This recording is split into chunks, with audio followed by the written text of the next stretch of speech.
Okay, so we're going to finish the 48 unshakable resolves of Amitabha today, at least reading them.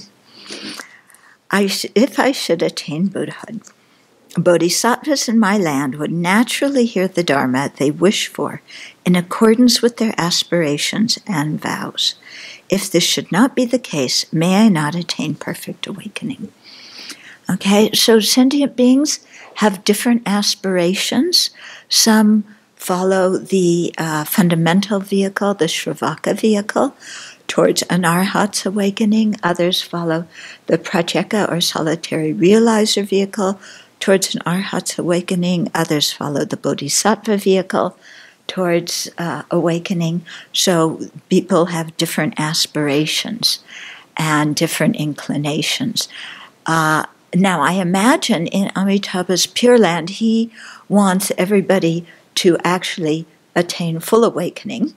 Yeah, but there's many stream enterers and people following the Sravaka and solitary realizer vehicles. I don't know, actually.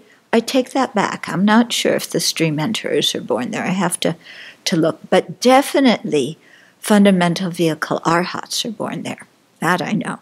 And so Amitabha has to work on them a little bit to get them to change their motivation, because they attained arhatship, they're happy in their solitary peace, and Amitabha has to somehow wake them up and get them going. Can you imagine the amount of effort that takes on Amitabha's part? You know, I mean, talk about resistance. Yeah, here he is trying to help these Shravakas, and they're going, but I attained awakening, and it's so blissful. You know, stop bugging me. I don't think they'd say it like that. But, you know, it takes a lot of effort for Amitabha to do this, but he's willing to stick it out because it's beneficial in the long term for everybody. Okay, so sentient beings also have different resolves, different aspirations that they've made on the path, even they're practicing the bodhisattva path. So some people, you know, resolve to they want to really specialize in understanding the scriptures. Other people want to gain all of the super knowledges.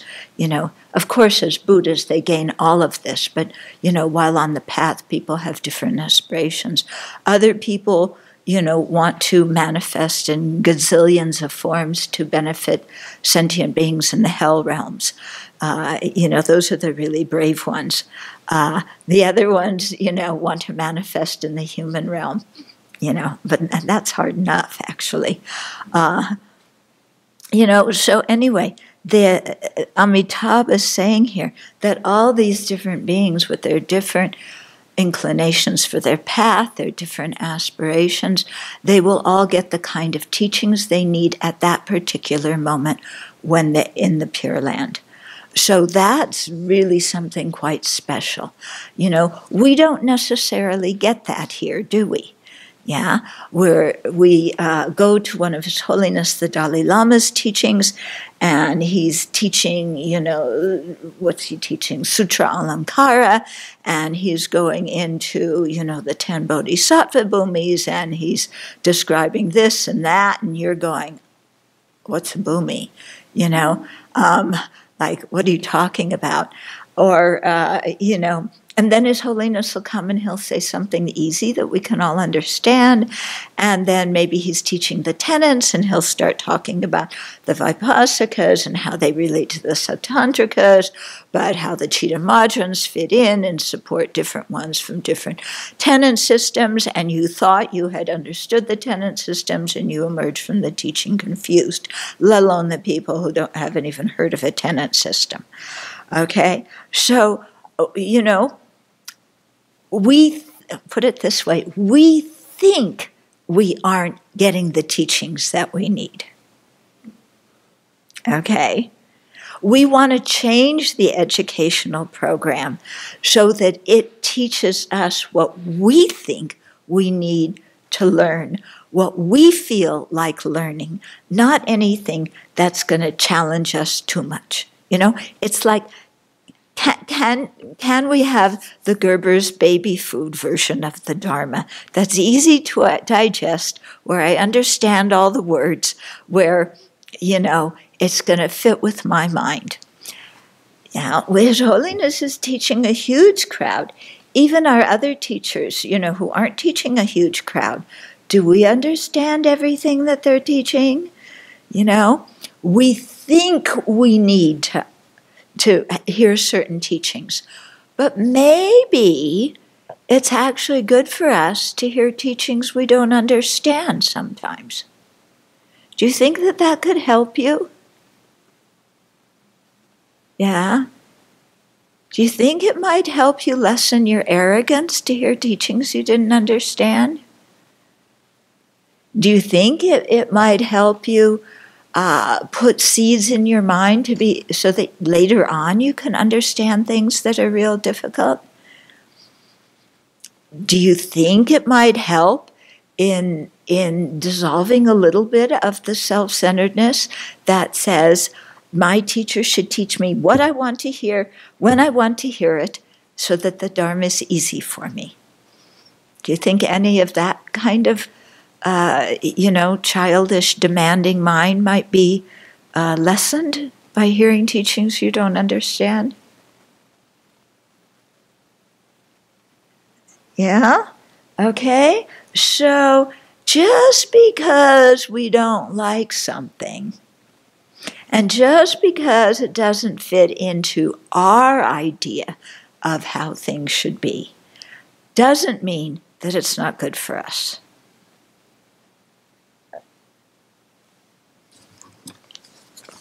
Yeah. My mom taught me that. Yeah, really, because she made me do all sorts of things I didn't want to do, that I didn't want to do. I thought were boring. And it was actually very good for me. Yeah. I learned to do things I didn't want to do. I learned that things I thought I wouldn't like, I wound up liking if I gave them a try. Yeah. I learned not to listen so much to my complaining mind.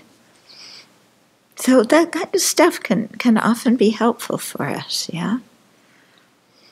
Our ideas of perfection is everything happens exactly the way we want it. Yeah? If you want that to happen, please work hard and attain Buddhahood, because that's when everything will happen the way you want it to happen. Why? Because your mind will be transformed. But if you're expecting in samsara that everything's going to happen the way you want it to, when you have a mind afflicted by ignorance, anger, and attachment, good luck. That's a recipe for big disappointment. And samsara is very disappointing, isn't it? It disappoints us every single day. Every single day we want some kind of happiness, whether it's sense pleasure or acknowledgement or love or understand, whatever it is we want, and we don't get it. So if you're fed up with this situation of samsara, practice hard and attain Buddhahood, because that's the only time you're going to get total satisfaction. Yeah? Expecting it here is like, what is it they say? Expecting oil to come from sand. Yeah? Samsara doesn't refer to the external world. It refers to our mind. So our samsaric mind is incapable of giving us permanent happiness. It's incapable. It's impossible. If we expect it to, we're really expecting to get oil from sand. Yeah? So something has to change. And you can complain all you want to samsara. Yeah? But samsara isn't a person. Or if you want to complain to samsara, we're basically complaining to ourselves. Because who created our samsara? We did. We did. Nobody else created our samsara. Our own karma, our own actions created it. So, don't complain to Amitabha if you're reborn in the Pure Land. Okay? He doesn't have a complaint department. Yeah. You can complain to Amazon. They have a department. We had one person in DFF, he worked for Amazon's complaint department. They called it customer service. Oh, what a job. He was miserable. He tried so hard to help people, and it was really difficult. Yeah. He's no longer in that job. 47. If I should attain Buddhahood, yet all the multitudes of bodhisattvas in the lands of other directions who hear my name would not instantly reach the stage of non-regressing, may I not attain perfect awakening. And I'm going to read this together with the next one because the explanation goes together. So 48 says, if I should attain Buddhahood, yet all the multitudes of bodhisattvas in lands of other directions who hear my name would not instantly reach the first, second, and third states of Dharma fortitude, and not instantly attain the stage of non-regressing from the Dharma of all of Buddhas, may I not attain perfect awakening.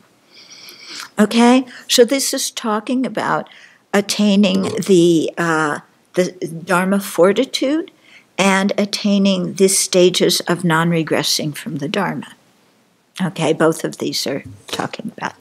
So, okay, what non-regressing from the Dharma means is non-regressing from the determination to become fully awakened for the benefit of sentient beings. Okay, and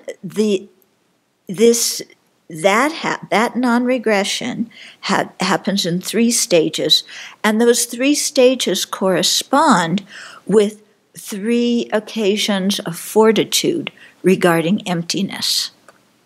Okay? So there's 3 stages of fortitude regarding emptiness. In other words, making your mind strong so that it can endure emptiness and endure meditating on emptiness and having your whole view of life completely changed, and not shying away from emptiness. And those 3 stages also, they map onto the 3 stages of non-regression. Okay? So the Ornament of Clear Realization sets out these 3 stages. So for sharp faculty bodhisattvas, they gain it on the path of preparation, okay, the fortitude of fortitude with respect to emptiness and the non-regression with respect to bodhicitta. The middle faculty bodhisattvas gain it on the path of seeing, okay. So the path of preparation is when you first have the unity of serenity and insight focused on emptiness. So it's a conceptual realization of emptiness, inferential, but very powerful. The middle, so that's when the sharp faculty bodhisattva attains it. The middle faculty bodhisattva attains it at the path of seeing, which is the time when we first have our first direct non-conceptual perception of emptiness. And the dull faculty bodhisattvas attain it on the 8th ground, okay? And so the 8th ground is when bodhisattvas have eradicated all the afflictive obscurations. So they no longer have obscurations, and they are set on the 3 pure bhumis. They're called 3 pure grounds because they're pure from all the afflictive obscurations. So these 3 occasions exist because bodhisattvas manifest signs of being irreversible from seeking full awakening on those 3 occasions. Okay. Now, Chandrakirti's commentary on the 400, explains that bodhisattvas who have attained the fortitude with respect to the doctrine of no production, okay, this being at the beginning of the 8th bodhisattva ground, have abandoned all afflictive ignorance. Okay, so that's clear. But then the question arises, okay, well, you say that the sharp faculty bodhisattvas, gain this stage of irreversibility from awakening at the path of preparation. But, it says that at the bodhisattvas on the path of accumulation, which is lower, they have bodhicitta, and after the first stage, the path of accumulation has 3 parts. After the first part of the first phase of it, then their bodhicitta is stable. They're not going to give it up. So then the question comes, then haven't they already eliminated all the propensities to seek only their own liberation by the time they get to the middle or advanced stage of the path of accumulation? Why are we saying that they don't attain the non-regression until the path of preparation?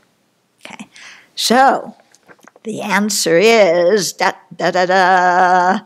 okay, that in these early phases of the bodhisattva path, they have the ability to stop the interest for their own liberation from becoming manifest, but they haven't totally abandoned it, and they don't manifest the signs of irreversibility, the sharp faculty bodhisattvas, until the path of preparation.